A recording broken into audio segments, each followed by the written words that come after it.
அறிவொளி என்பர்கள் அனைவருக்கும் அன்பான வணக்கம். நம்முடைய அறிவொளி யூடியூப் சேனல்ல தொடர்ந்து நம்ம பல பதிவுகள் பார்த்துக்கிட்டு இருக்கிறோம். இன்னைக்கு நம்ம பார்க்க போறது தீபம் ஏற்றக்கூடாத எண்ணெய்களை பற்றி.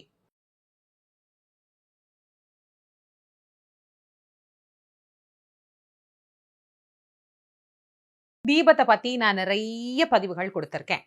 ஆனாலும் நிறைய பேருக்கு ஒரு கேள்வி இருக்கு. அம்மா, எந்த எண்ணெயில ஏத்தக்கூடாதுன்னு சொல்லிட்டீங்கன்னா மற்றது எல்லாத்தையும் நாங்க ஏத்துறதுக்கு பயன்படுத்திக்குவோம் அப்படின்னு. தீபம் ஏற்றுவது எண்ணெயில, நல்லெண்ணெயில ஏத்துறதா, அல்லது நெய்யில ஏத்துறதா, இழுப்பெண்ணெயில ஏத்துறதா, வேப்பெண்ணெயில ஏத்துறதான்னு ஒரு பெரிய பட்டியலே இருக்கு. ஏற்கனவே நான் தீபத்தை பத்தி, விளக்கை பற்றி பேசிய பதிவுகள் எல்லாத்தையும் நான் உங்களுக்கு கீழே டிஸ்கிரிப்ஷன் பாக்ஸ்ல கொடுக்குறேன். அதுல போய் அதை எல்லாத்தையும் நீங்க தெளிவா பார்த்து தெரிந்து கொள்ளலாம். ஏற்றக்கூடாதவைகளை பத்தி மட்டும் இதுல நம்ம பார்ப்போமா? முதல் எண்ணெய் அதுல என்னன்னா, கடலை எண்ணெயில ஏத்தக்கூடாது. கடல் எண்ணெய் உடம்புக்கு ரொம்ப நல்லதுதான், ஆனா விளக்குக்கு ஆகாதது.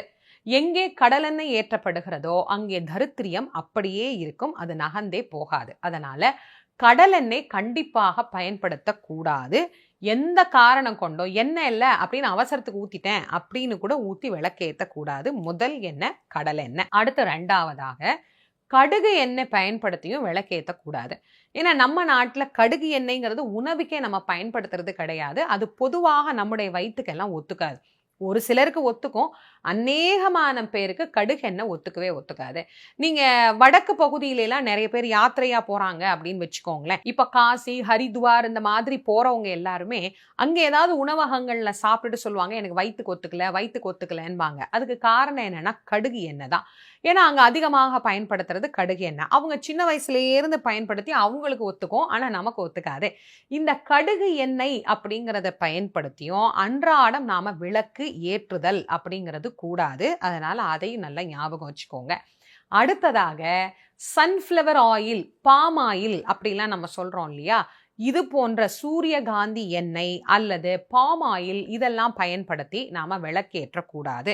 நிறைய பேர் இதெல்லாமுமே நெய் மாதிரி தானே இருக்கு, எண்ணெய் மாதிரி தானே இருக்கு, ஊத்தி ஏத்தனா என்ன அப்படிங்கிறாங்க. இதெல்லாம் எந்த பலனும் கிடையாது.